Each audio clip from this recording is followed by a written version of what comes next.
ఈరోజు మన వాక్య భాగాంశము విచారము కొట్టివేసి ఆనందము కలగజేస్తును.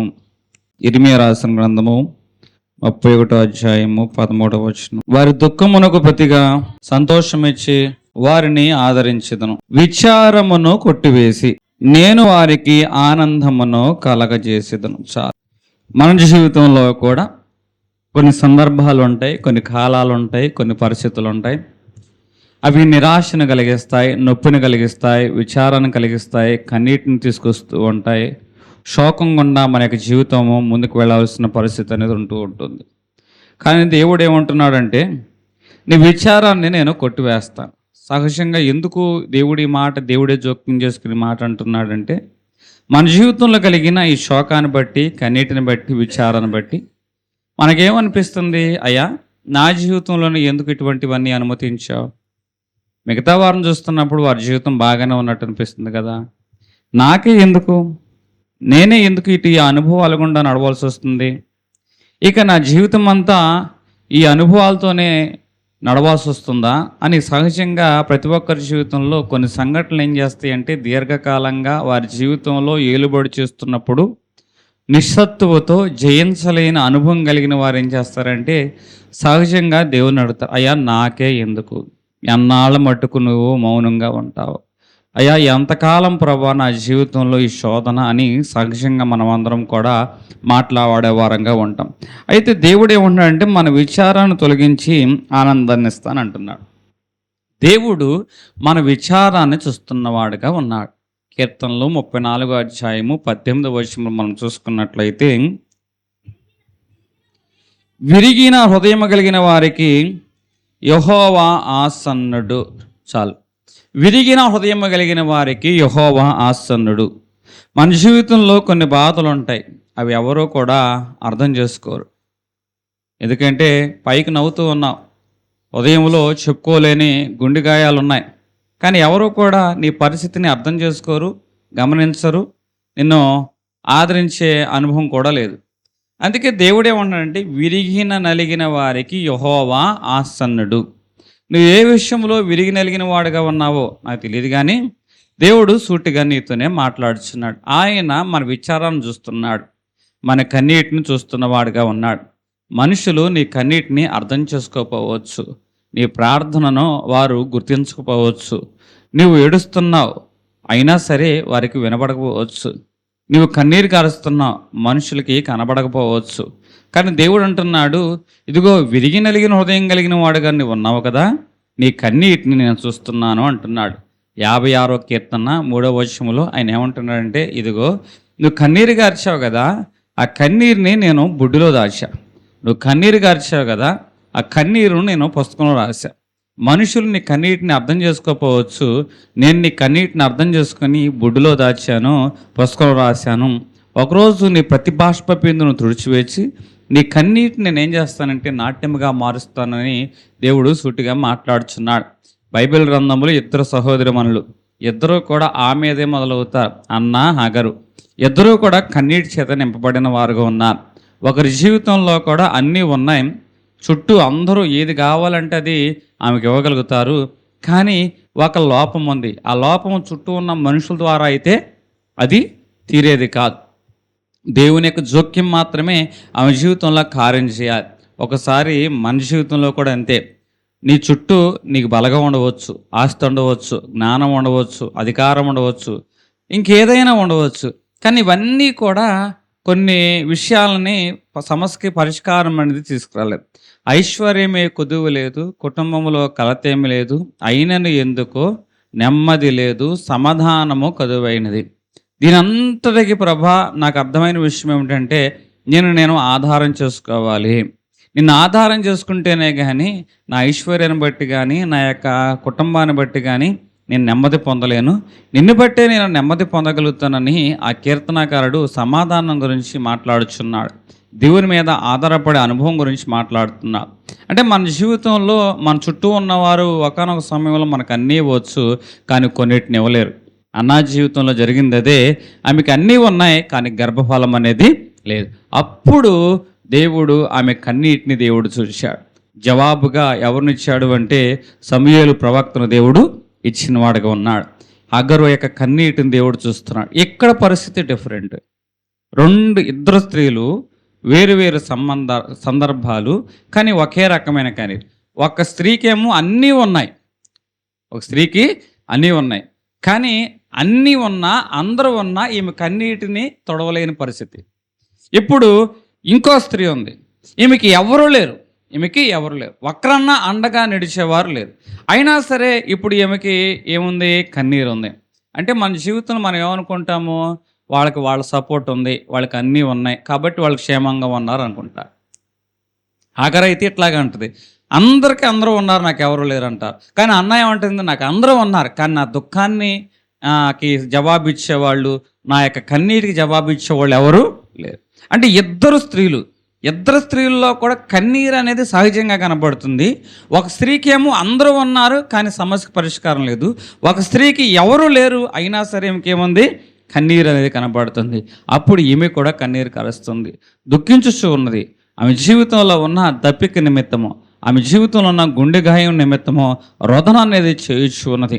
అయితే దేవుడు ఆమె కన్నీటిని చూచిన వాడుగా ఉన్నాడు. ఆ స్త్రీ ఏమంటుందో తెలుసా, దేవుడు చేసిన కార్యాన్ని బట్టి, దేవుడు నా కన్నీటిని చూశాడు, ఆయన చూచుచున్న దేవుడు యెహోవా ఈరే అని ఆ అరణ్యములో తండ్రి అయిన దేవునికి యెహోవా ఈరే అని పేరు పెట్టినటువంటి సహోదరిగా కనబడుతుంది. ఈరోజు నీ జీవితంలో ఏ కన్నీరు ఉందో అది మనుషులకి అర్థం కాకపోవచ్చు, ఏ ప్రార్థన చేస్తున్నావో మనుషులకు వినబడకపోవచ్చు, కానీ చూచుచున్న దేవుడు నీ ప్రతి ప్రార్థనకు జవాబు ఇచ్చునుగాక. హల్లెలూయా. ఎందుకంటే ఈ స్త్రీ యొక్క జీవితంలో జరిగింది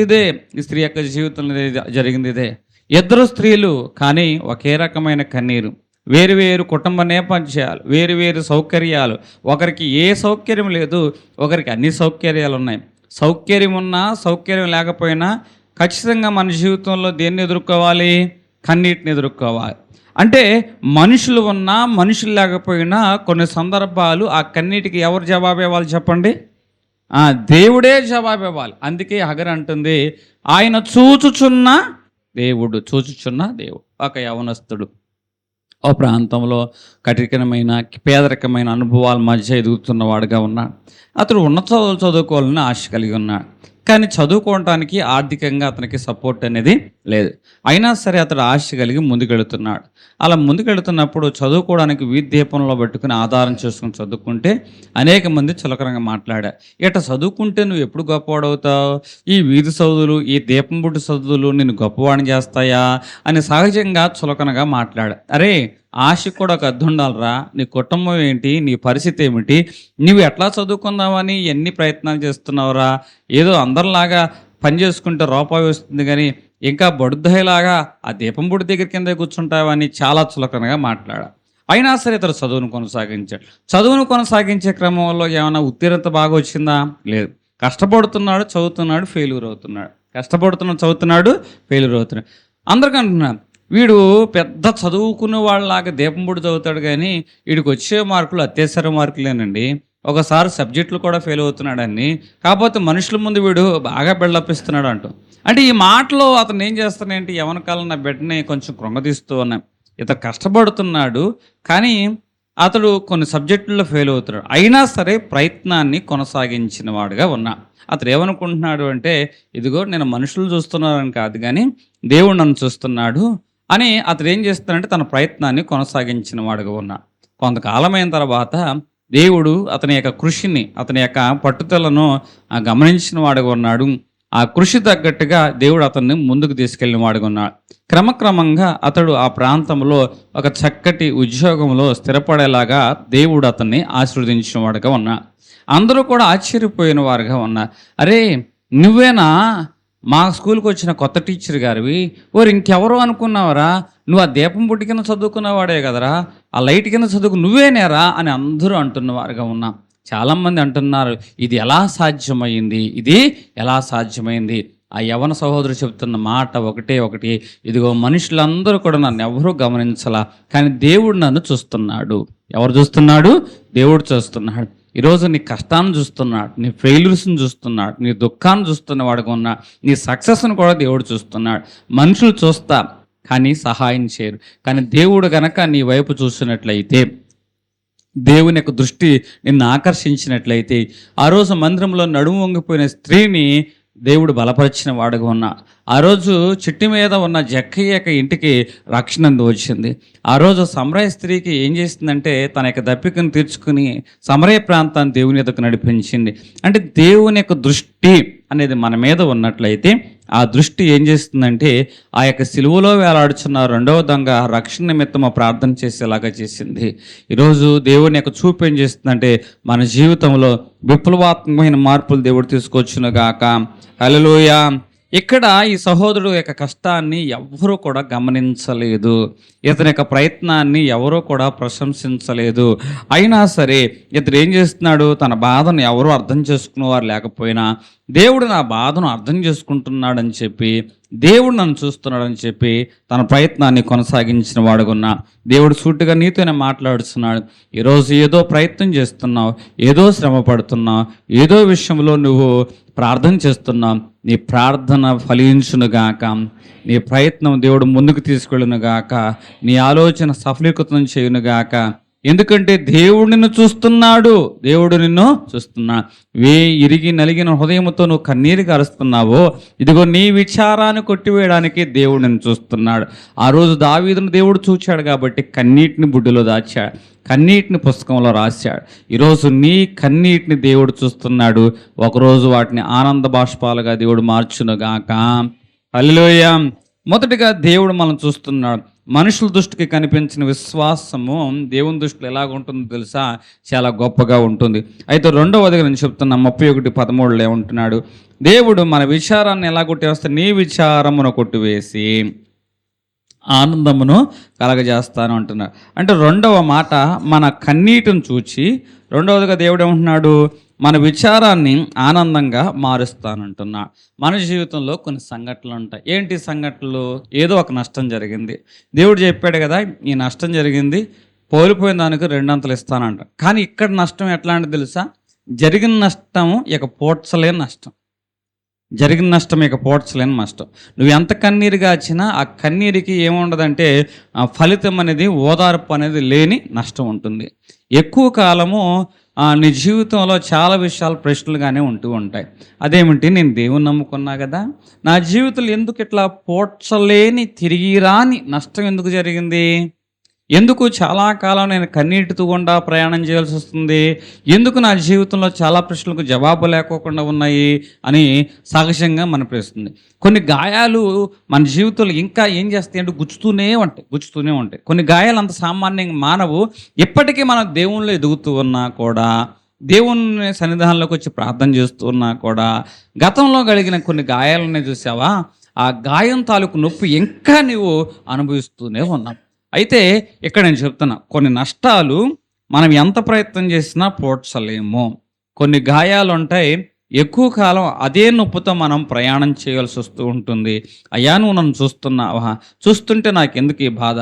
అయితే దేవుడు అంటున్న మాట ఏమిటి తెలిసే, ఈ విషయాలు పోడ్చలేని ఉండవచ్చు, ఆ నొప్పి తగ్గించలేని ఉండవచ్చు, కానీ నేను నీ విచారాన్ని కొట్టివేసి ఆనందాన్ని కలగజేస్తాను అంటున్నా. ఎందుకంటే ఇక్కడ ఆ సహోదరి భర్తను కోల్పోయింది. ఏం కోల్పోయిందండి? భర్తను కోల్పోయింది. జీవితంలో ఆధారం చేసుకుని చాలా కాలం ఆయనతో పాటు ప్రయాణం చేద్దాం అనుకుంది. ప్రయాణం చేద్దాం అనుకున్న భర్త కోల్పోయింది. అంటే ఈ నష్టం పోడ్చగలిగిందా? ఎవరు కూడా పోడ్చలేరు. అంటే ఏదైనా సమాజంలో ఎక్కడికన్నా వెళుతుంది అంటే ఆమెను ఏమంటున్నారు అంటే విధవరాలు అంటుంది. బైబిల్ గ్రంథం కూడా ఏమంటుందంటే ఆమెని నయీను విధవరాలు అంటే బైబిల్ గ్రంథమే ఆమె నయ్యేను విధవరాలు రాసింది. అంటే ఈ విధవరాలకి సమాజంలో గుర్తింపు ఉందా? లేదు. అంటే ఈమెకి జరిగిన నష్టం పోడ్చలేనిది. ఈ పోడ్చలేని నష్టం వల్ల గాయం వచ్చింది. ఈ గాయం ఏం చేస్తుందంటే ఇంకా నొప్పుగా, విధవరాలు ఫంక్షన్కి వెళ్తే విధవరాలు, శుభకార్యం చేస్తుంటే విధవరాలు, ఏదైనా ముందుకు వద్దామంటే అమ్మో ఎదురొచ్చింది విధవరాలు. అంటే ఈ గాయం ఇంకా ఏం చేస్తుంది కలిగిస్తుందంటే నొప్పుని కలిగిస్తూనే ఉంది. ఎప్పుడో జరిగిన నష్టం అది ఇంకా పోలేదు, కానీ ఆ నష్టం తాలూకు గాయం ఇంకా నొప్పుగానే ఉంటుంది. జీవితంలో ఈ నష్టాన్ని కానీ ఈ గాయాన్ని కానీ మాన్చగలిగే పరిస్థితి అనేది లేదు. ఎట్లారా నా జీవితం, ఎట్లారా నా బ్రతుకు అనుకుంటున్నప్పుడు ఆ చంటి పెట్టిన ఆధారం చేసుకుని ఆ సహోదరి ఏం చేస్తుందంటే జీవనం గడుపుతూ ఉంది. అంటే ఆమె జీవితంలో ఉన్న ఏకైక చిరు ఆశ ఏమిటంటే తన బిడ్డే. ఆ బిడ్డను ఆధారం చూసుకుని ముందుకెళ్తుంటే ఒకరోజు ఒక చెడ్డ వార్త. ఏంటా వార్త? ఆ బిడ్డ చనిపోయాడు. బిడ్డ చనిపోవడం బట్టి బిడ్డను ఏం చేశారు తెలుసా? ఎంత దుఃఖమో! ఒక స్త్రీ యొక్క జీవితంలో కట్టుకున్న భర్త కోల్పోయాడు, కన్నబిడ్డ చనిపోయాడు. ఎంతకన్నా దుఃఖం ఎక్కడైనా ఉంటుందా? ఒకసారి మీరు ఆలోచన చేసుకోండి. ఒక సహోదరి కుటుంబాన్ని మేము చూస్తున్న వారిగా ఉన్నాం. కళ్ళెదిటే భర్తను చూసింది, కళ్ళెదిటే బిడ్డ యొక్క మరణము, కళ్ళెదిటే కొడుకు మరణము. అంటే ఒక తల్లి తన జీవితంలో భర్త మరణాన్ని చూసింది, కొడుకుల మరణాన్ని చూసింది. అంతకన్నా శోకకరమైన విషయం ఏమైనా ఉంటుందా? అయితే ఈరోజు మన జీవితాల్లో కూడా కొన్ని శోకాలు, కొన్ని దుఃఖాలు, కొన్ని నష్టాలు ఉంటాయి. అవి ఎంత పూడ్చినా పోడవు. ఆ బాధ ఇంకా నొప్పిగానే ఉంటుంది. ఈ నయీను యొక్క విధవరాల యొక్క జీవితంలో జరుగుతుంది ఇదే.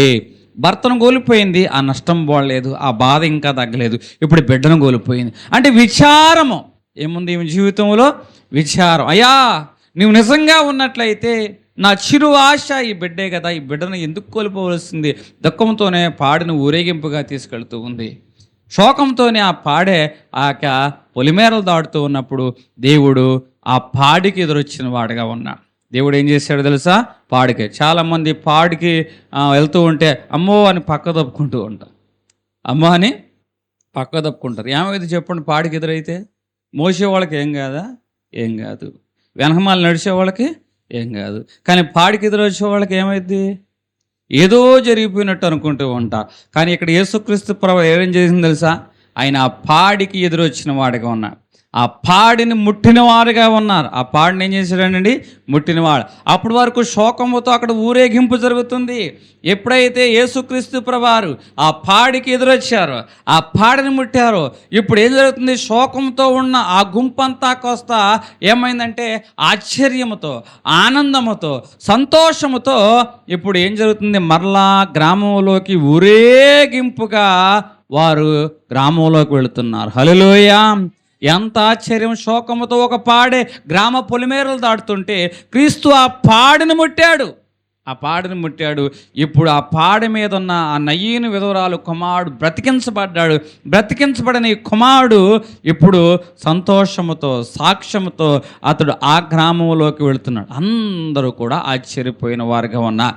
ఈరోజు దేవుడు నీ జీవితంలో మన విచారాన్ని ఎట్లా కొట్టివేస్తాడో తెలుసా?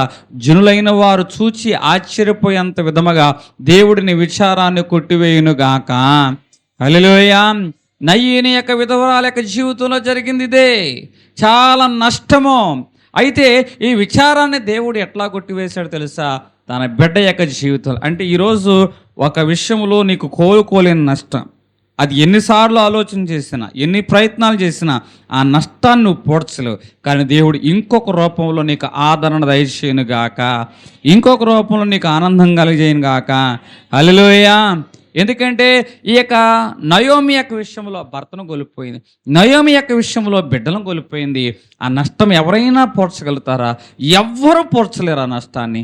కానీ 7 కుమారులు ఉన్నా కూడా ఆ జరగనటువంటి సౌకర్యము రూతు ద్వారా నయోమికి దేవుడు జరిగించిన వాడుగా ఉన్నా. దేవుని నామానికి మహిమ కలుగునుగాక. ఈరోజు ఏ మనిషిని కోల్పోయావు, నువ్వు నష్టంతో నువ్వు ఉన్నావు, అంతకన్నా గొప్ప ఆదరణ దేవుడు ఇంకొక రూపంలో నీకు దయచేయునుగాక. ఇక్కడ ఒక సహోదరుడు చాలా నిజాయితీగా కష్టంతో వ్యవసాయం చేస్తున్నాడు. భూమినే నమ్ముకున్న వాడుగా ఉన్నాడు. ఏది ఏమైనా ఈ భూమే నన్ను లేపాలి, ఈ భూమే నన్ను పోషించాలని కష్టపడి అతడు వ్యవసాయం చేస్తున్నాడు. ప్రయత్నం లేపుకోకుండా అతడు ప్రతి విషయంలో కూడా కష్టాన్ని నమ్ముకొని వ్యవసాయం చేస్తూ ఉన్నాడు.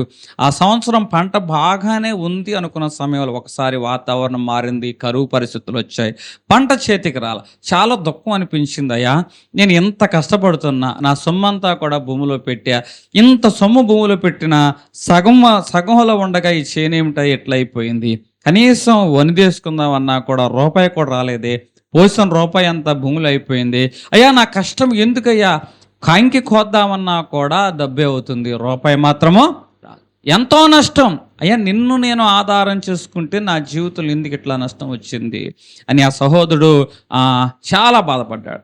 ఆ సంవత్సరం ఆ పంట ఎండిపోయింది. ఇప్పుడు పెట్టిన రూపాయి వస్తుందా? రాలా. ఆ యొక్క పంటలోంచి, ఆ భూమిలోంచి ఫలం వచ్చిందా? రాలా. అంటే ఇది కోలుకోలేని నష్టం, తిరిగి రాని ఆ యొక్క ఫలితము రాని విధముగా అతడు నష్టపోయిన వాడుగా ఉన్నాడు. ఏం చేద్దాం? రెండవ సంవత్సరం మరలా సరే, ఏది ఏమైనా సరే కోల్పోయిన చోట వెతుక్కోవాలని మరలా వ్యవసాయం చేసిన వాడుగా ఉన్నాడు. గింజలు వేసాడు, వాతావరణం అనుకూలంగా లేదు. అయినా సరే, అయ్యా నేను నీ మీద ఆధారం చేసుకున్నా, నేను మనుషులు నమ్మడం లేదయ్యా, నిన్నే నమ్ముతున్నాను అని అతడు ఆధారం చేసుకున్నాడు. ఆ ఆధారం చేసుకుంటాం వల్ల ఏం జరిగిందో తెలుసా? దేవుడు ఆ సంవత్సరంలో చక్కటి వర్షం కురిపించిన వాడుకున్నాడు. కోల్పోయిన పంట, ఈ పంట రెండూ కలిపి విస్తారమైన ఫలం ఆ భూమిలోంచి వచ్చే కృప దయచేసిన వాడుకున్నాడు. దేవుని నామానికి మహిమ కలుగును గాక. ఈరోజు నేను చెబుతున్న మాట ఏమిటి అంటే, మనుషులు మనల్ని చెడగొట్టాలని చూస్తూ ఉంటారు. పరిస్థితులు మనకి అననుకూలంగా ఉంటాయి, కొన్ని నష్టాలు ఉంటాయి. అవి మనం ఎంత ప్రయత్నం చేసినా ఆ నష్టాలు మనం పోడ్చలేం. కానీ దేవుడు అంటున్నాడు, ఎక్కడ నీకు నష్టం జరిగిందా, దీనికి మించిన ప్రయోజనము ఇంకొక చోట దేవుడు నీకు సిద్ధము చేయునుగాక. ఒకసారి మేము ఒక సంవత్సరం మొక్కజొన్న పంట వేసాం. 3 ఎకరాలు సీడు వారు ఏం చేశారంటే, మొక్కజొన్న పంట వేయడానికి ఆ సీడ్ ఇచ్చారు. వారు చెప్పిన ప్రకారం మేము సీడ్ వేసాము. పోతి గింజలు పెట్టే సమయానికి మాకు వ్యతిరేకంగా వేరొక విత్తనం పెడుతూ ఉన్నా మమ్మల్ని బెదిరించారు. సీడు వారి యొక్క ఒత్తిడి తట్టుకోలేక దున్నేమన్నారు మా చేను. చాలా బాధ అనిపించింది. ఇంత మొక్కలు వేలంత మొక్కలు వచ్చేసినాయి, ఏం చేయాలా? అయినా సరే అందరు క్షేమం కోరుకున్నాం, మనం ఒకరికి పగకూడదనుకున్నాం. 3 ఎకరాలు ఉన్న పళంగా దున్నేసాం. వారే సీడ్ వాళ్ళే మా పరిస్థితిని గమనించి ఇంకొక విత్తనం అనేది ఇచ్చిన వారుగా ఉన్నాం. ఆ విత్తనం ఇచ్చిన తర్వాత మేము ఏమి నిరాశ పొందలేదు, మా ప్రయత్నం మేము చేసాం. అది తిరిగి రాని నష్టం, అయినా సరే మా ప్రయత్నం మేము చేసాం. వేరొక విత్తనాన్ని దేవుడు మాకు ఇచ్చాడు సీడ్ వారి ద్వారా. ఆ విత్తనం మేము పండించాం.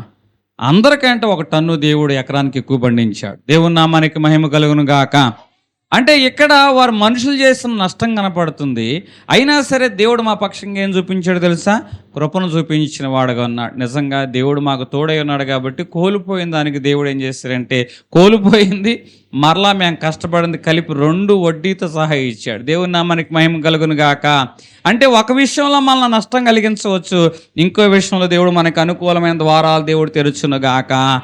ఇక్కడ మన విచారాన్ని దేవుడు ఏం చేస్తాడంటే కొట్టివేసేవాడుగా ఉంటాడు. ఇక చివరిగా నేను చెప్తున్న మాట ఏమిటంటే, ఇక్కడ ఒక కుటుంబం గురించి నేను మాట్లాడుచున్నాను. 2 కొరింథీ రాసిన పత్రిక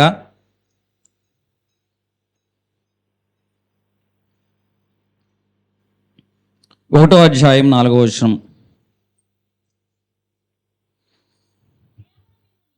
దేవుడు మిమ్మును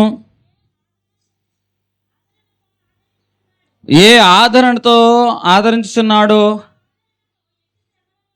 ఆ ఆదరణతో ఎట్టి శ్రమల్లో ఉన్నవారైనను ఆదరించుటకు శక్తి గలవా. అంటే దేవుడు మనల్ని ఎట్లా ఆదరిస్తున్నాడో, దేవుని చేత మనం ఆదరణ పొందాం కదా, అదే ఆదరణతో దేవుడు మళ్ళీ ఏం చేస్తాడంటే, ఇంకో శ్రమల్లో ఉన్న వారిని ఆదరించడానికి దేవుడు మళ్ళీ ఏం చేస్తాడు? శక్తివంతులుగా చేస్తున్నాడు. అంటే దేవుడు మన విచారాన్ని సాక్ష్యంగా మారుస్తాడు. హల్లెలూయా. అంటే మన జీవితంలో కొన్ని నష్టాలు ఉంటాయి, కొన్ని కన్నీళ్ళు ఉంటాయి, కొన్ని ఇబ్బందికరమైన అనుభవాలు ఉంటాయి. మనుషులు నన్ను గుర్తించకపోవచ్చు, లేకపోతే మన కన్నీటిని గమనించకపోవచ్చు, మన గుండె బాధను అర్థం చేసుకోకపోవచ్చు.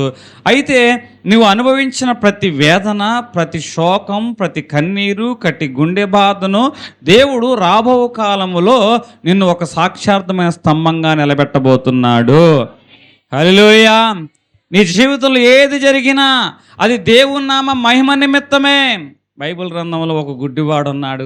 ఆ గుడ్డివాడు చిన్నటి నుంచి వాడు ఏం చేస్తున్నాడంటే అడుక్కుంటున్న వాడిగా ఉన్నాడు. అనేక మంది వచ్చి అంటున్నారు, ఇదిగో వీడి గుడ్డితనం కలగడానికి వీడి తల్లి పాపం చేసిందా, లేకపోతే వీడు పాపం చేశాడా? ఏమంటే పుట్టుకతోనే గుడ్డివాడు కదా, వాడు పాపం చేస్తాక అవకాశం ఉందా? అవకాశమే లేదు. మరి వీడి తల్లిదండ్రులు పాపం చేస్తారా?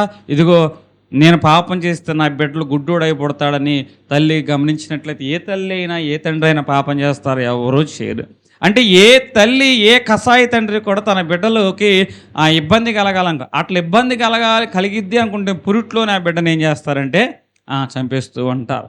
అయితే ఇక్కడ నేను చెప్తున్న మాట, ఈ గుడ్డివాడు గుడ్డితనంతో పుట్టినప్పుడు అనేక మంది వీడి పాపమా వీడి కన్నా తల్లిదండ్రుల పాపమా, కానీ దేవుడు అంటున్న మాట ఎవరిది కాదు, ఎవరిది కాదు. ఒకసారి మన జీవితంలో జరుగుతూ ఉంటాయి కొన్ని సంఘటనలు, మనకేమనిపిస్తున్నాయి అంటే ఆ సంఘటనలు చూసి వారు ఏం పాపం చేశారో, వారు ఏం పాపం చేశారు అంటే నేను చెబుతున్న మాట ఏమిటంటే, మన జీవితంలో ఏదైనా ఒక సంఘటన, ఏదైనా ఒక నష్టము జరిగేంత వరకు ఎదుటివారి యొక్క బాధను మనము అర్థం చేసుకోలేం. వారి బాధను మనం ఒక్కోసారి తక్కువగా చేసి మాట్లాడవచ్చు, అనాలోచితంగా మాట్లాడవచ్చు, చులకనగా మాట్లాడవచ్చు. కానీ ఎప్పుడైతే మనము ఆ బాధ గుండా వెళతామో ఎదుటివారి బాధను మనము అర్థం చేసుకోగలుగుతూ ఉంటాం. ఎందుకంటే మా కుటుంబంలో ఒక బిడ్డను కోల్పోయినప్పుడు చాలామంది వారు ఏ పాపం చేశారు అని సహజంగా మాట్లాడుతూ ఉన్నారు. మాకు తెలుసు మేము ఏం చేసామని. అయినా మనుషుల మాటలు ఏం చేస్తున్నాయి అంటే ఒకసారి కృంగదీసేవిగా ఉంటాయి. అదే సంఘటన వేరే కుటుంబంలో జరిగింది. అప్పుడు మేమేమనుకోవాలి, వాళ్ళేం పాపం చేశారో అందుకే వారికి ఎట్లా కలిగింది అనుకోవాలి. కానీ మేము ఒక దుఃఖం గుండా నడిచాం, ఒక వేదన గుండా నడిచాం. కాబట్టి మిగతా వారు అన్నట్లు మేము ఏ కుటుంబంలో ఎవరిని కోల్పోయినా వారిని అట్లా అనలేం. ఎందుకో తెలుసా, ఆ బాధ ఏమిటో మాకు తెలుసు. మనుషులు అనే మాటల యొక్క గుండె కోత ఏమిటో మేము అర్థం చేసుకున్నాం. కాబట్టి మేము కూడా అదే మాట అంటే వారెంత గుండె కోత అనుభవిస్తారో, వారెంత దుఃఖం గుండా నడుస్తారో అనేది మాకు అర్థమవుతుంది. కాబట్టి తొందరపడి ఏ ఇంట్లో అయినా ఏదైనా నష్టం జరిగితే వారు ఏ పాపం చేశారో, వారు చేసిన దానికి ఎట్లా జరిగింది అని అనడానికి సాహసించం. ఎందుకంటే మనం ఆ బాధలు గుండా నడిచాం. ఇక్కడ పౌలు గారు అదే అంటున్నాడు, మనకి దేవుడు ఏ ఆదరణ అయితే ఇచ్చాడో అదే ఆదరణ ఇతరులు ఇవ్వడానికి మనల్ని ఎలా చేస్తున్నాడు అంటండి, శక్తిమంతులుగా చేస్తున్నాడు. అంటే మనల్ని ఎలాగ చేస్తున్నాడు, మన బాధ ద్వారా ఇతరులకి సాక్ష్యంగా తయారు చేస్తున్నాడు. మన బాధ ద్వారా ఇతరులు ఏం చేస్తున్నాడు, సాక్ష్యంగా తయారు చేస్తున్నవాడుగా ఉన్న. వీడిది పాపమా వీడి కన్నా తల్లిదండ్రులది పాపమా అంటే దేవుడు వచ్చి ఏమంటున్నాడంటే వీడిది కాదు, వీడి కన్నా తల్లిది కాదు, దేవుని యొక్క నామ మహిమ నిమిత్తం వీడు గుడ్డివాడుగా పుట్టాడు అంటున్నాడు. హల్లెలూయా. ఒకసారి మన జీవితంలో ఏది జరిగినా నేను అనుకుంటా మా బిడ్డ చనిపోయింది, ఆ బిడ్డ చనిపోయినప్పుడు మరి మేం పాపం చేసావా ఇంకా. అయితే ఈ వాక్యం చదివిన తర్వాత మేము పరిచర్య చేయడం ద్వారా ఎంతమంది తెలిసామో తెలియదు, కానీ మా బిడ్డ చనిపోవటం బట్టి మేము అనేక మందికి తెలియపరచబడ్డాం. అంటే దేవుని యొక్క నామము మహిమపరచడానికి దేవుడు ఏం చేస్తాడంటే ఈ సేవను ముందుకు తీసుకెళ్ళడానికి ఆమెను కూడా ఒక సాధనంగా ఉపయోగించాడని నేను నమ్ముతూ ఉన్నా. దేవుని నామానికి మహిమ కలుగును గాక.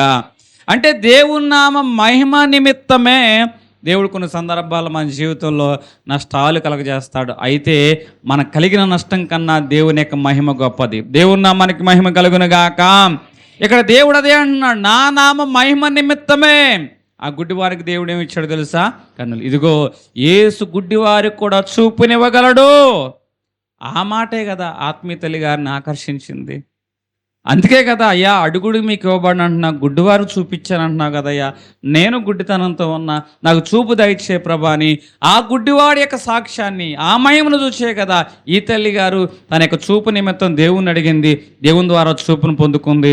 ఈరోజు మనము ఒక శ్రమ గుండా నడుస్తున్నామంటే రాబో రోజుల్లో ఆ శ్రమ ఇతరులకి సాక్ష్యంగా మార్చబడునుగాక, ఇతర జీవితంలో ఆశగా తయారవునుగాక. ఇక్కడ ఒక ప్రాంతంలో ఒక టీచర్ గారు చక్కటి టీచర్ గారు, చాలా విద్యాబోధన, చక్కటి పాఠ్యాంశాలు బోధించేవారు. ఒకరోజు ఆమెకు అనారోగ్యం వచ్చింది. అనారోగ్యం బట్టి హాస్పిటల్ అడ్మిట్ అయ్యారు. డాక్టర్ గారు చెప్పారు, చాలా భయంకరమైందమ్మా, చాలా ముదిరిపోయిందమ్మా, ఆశలు అయితే లేవు అని ఆ డాక్టర్ గారు చెప్పినప్పుడు చాలా బాధ. ఇక నేను బతకగలనా, నేను జీవించగలనా, ఇక ఇంతేనా నా బ్రతుకు, అయిపోయిందా నా జీవితము అన్న సహజమైన ఆలోచనలు ఆమె జీవితంలో అనేకమైనవి ఆ రోజు ఏం చేస్తున్నాయంటే తడుస్తూ ఉన్నాయి. అయితే ఆమె అనుకుంది, ఏది ఏమైనా సరే దేహంలో అనారోగ్యం వచ్చింది, కానీ మనసులో అనారోగ్యం రాకూడదు, ఆత్మలో అనారోగ్యం రాకూడదు, నా దేవుడు గొప్పవాడు అని ఆమె ఏం చేస్తుందంటే విశ్వాసంతో తన ప్రయత్నాన్ని తను కొనసాగించింది. అయితే పరిస్థితులు ఏమీ ఆమెకు అనుకూలంగా లేవు. అనుకూలంగా లేకపోయినా ఇదిగో ఈ యొక్క అనారోగ్యము నా శరీరాన్ని పాడు చేస్తుందేమో కానీ నా విశ్వాసాన్ని పాడు చేయలేదు. ఈ అనారోగ్యము నా శరీరాన్ని నశింపజేస్తుందేమో కానీ నా విశ్వాసాన్ని నశింప చేయలేదు అని మొక్కవని విశ్వాసంతో, దేవుని యందు విశ్వాసంతో ఆమె ప్రయత్నం చేస్తుంది. ఒకరోజు ఆమె జీవితంలో ఒక చిన్న మార్పు ప్రారంభమైంది. ఎవరు ఊహించిన విధంగా ఆ మార్పును దేవుడు ఏం చేశాడంటే ముందుకు తీసుకువెళ్ళిన వాడుగా ఉన్నాడు. డాక్టర్లు ఒకరోజు చెప్పారు, అమ్మా మాకే ఆశ్చర్యం అనిపిస్తుంది ఇది ఎలాగ జరిగిందో, గొప్ప కృప నీ పక్షంగా ఉంది, నువ్వు స్వస్థత పడడానికి అనుకూలమైన మార్గాలు వచ్చాయమ్మా అని ఆ డాక్టర్ గారు చెప్పినప్పుడు ఆమె ఎంతగానో సంతోషించింది. దేవుని నామానికి మహిమ కలుగును గాక. అంటే ఈ యొక్క సహోదరి యొక్క జీవితంలో ఈ యొక్క పరిస్థితి వచ్చినప్పుడు ఆ టీచర్ గారి నిమిత్తం బిడ్డలైన వారు బాధపడిన వారుగా ఉన్నారు, స్టూడెంట్స్ బాధపడిన వారుగా ఉన్నారు, కన్నీరు పెట్టుకున్న వారుగా ఉన్నారు. అయ్యో మా టీచర్కి ఇట్లా అయిపోయిందే అని. అయితే ఎప్పుడైతే ఆమె బాగై తిరిగి వచ్చిందో అప్పటి వరకు ఆమె పాఠాలను నేర్పించేది. కానీ ఎప్పుడైతే ఆమె బాగై వచ్చిందో ఆమె అంటుంది, ఇదిగో నేను జీవించున్నానంటే అది దేవుని కృప. ఈరోజు ప్రతిరోజు దేవుడిచ్చు వరం, నా జీవితంలో ఉన్న ప్రతిరోజు దేవుడిచ్చు వరం. నాకు అర్థమైన ఒక విషయము, నాకు బాగా అర్థమైన ఒక విషయం ఏంటంటే ఏ రోజు నేను జీవించున్నానో అది దేవుడిచ్చు వరము అని ఆ రోజు నుంచి ఆమె పాఠాలు చెప్పడం మాత్రమే కాదు, విద్యార్థులకు ధైర్యాన్ని బోధించింది, విద్యార్థులకు ఆశ గురించి చెప్పింది, విద్యార్థులకు విశ్వాసం గురించి బోధించింది, విద్యార్థులకు దేవుని కృపను గురించి మాట్లాడింది. కొన్ని సంవత్సరాలు అయిన తర్వాత ఆమె తరగతిలో చదువుకున్న విద్యార్థులందరూ కూడా ప్రయోజకులైన వారుగా ఉన్నారు. వారు చెప్తున్న మాట ఏమిటో తెలుసా, ఇదిగో ఆ రోజు మా టీచర్ మాకు ఒక పాఠాలు మాత్రమే నేర్పించాల, ఒక ఆశను గురించి బోధించింది, ఒక ధైర్యం గురించి బోధించింది, ఒక విశ్వాసాన్ని గురించి బోధించింది. కాబట్టి ఈరోజు మేము ఆ ఆశను బట్టి ధైర్యం తెచ్చుకొని విశ్వాసంతో మేము ఎలాగో నిలబడగలిగిన వారుగా ఉన్నామని ఆ టీచర్ గురించి వారు సాక్ష్యం చెప్తున్నారు. అంటే ఆమె యొక్క విచారాన్ని దేవుడు ఎట్లా మార్చాడు తెలుసా, సాక్ష్యంగా మార్చిన వాడుగా ఉన్నాడు. అంటే ఈరోజు నీ యొక్క బాధ నువ్వు అనుభవిస్తున్నా, నువ్వు ప్రయాణం చేస్తున్న ఈ బాధ ఇంకొకరి జీవితంలో ఆశగా మారునుగాక. హల్లెలూయా. నీ విచారాన్ని కొట్టివేసి దేవుడు దాన్ని సాక్ష్యంగా మార్చునుగాక. ఆత్మీయ తల్లి గారి యొక్క విచారాన్ని కొట్టివేసి దేవుడు ఏం చేశాడు, సాక్ష్యంగా మార్చాడు. ఇప్పటికీ ఆ సాక్ష్యము సజీవం గలదై, బలము గలదై, రెండంచులు కలిగిన ఖడ్గంలాగా, వాడిగల ఖడ్గంలాగా ఆ సజీవం కలిగిన సాక్ష్యము చెప్పిన ప్రతి చోట కూడా అనేక మంది హృదయాలు ఏం కలగజేస్తుందంటే మార్పు కలగజేస్తూ ఉంటుంది. అంటే ఆమె పడ్డ విచారాన్ని భవిష్యత్ తరాల్లో దేవుడు ఎట్లా మార్చాడు, తరాలకు అది సాక్ష్యంగా మార్చిన వాడుగా ఉన్నాడు. దేవుని నామానికి మహిమ కలుగును గాక. ఈరోజు నేను చెబుతున్న మరి ఒక చక్కటి మాట, నీ విచారాన్ని కొట్టివేసి దేవుడు ఆనందాన్ని కలగజేస్తాడు. అలా కలగజేసే విషయం ముందు మన విచారాన్ని చూస్తున్నాడు, మన విచారాన్ని ఆనందంగా మారుస్తాడు. అంతటితో ఆగిపోయాడా? లేదు. ఆ విచారాన్ని దేవుడు ఏం చేస్తాడండి, సాక్ష్యంగా మారుస్తాడు. దేవుడు కొద్ది మాటలు మన వీకుల్లో దీవించును గాక.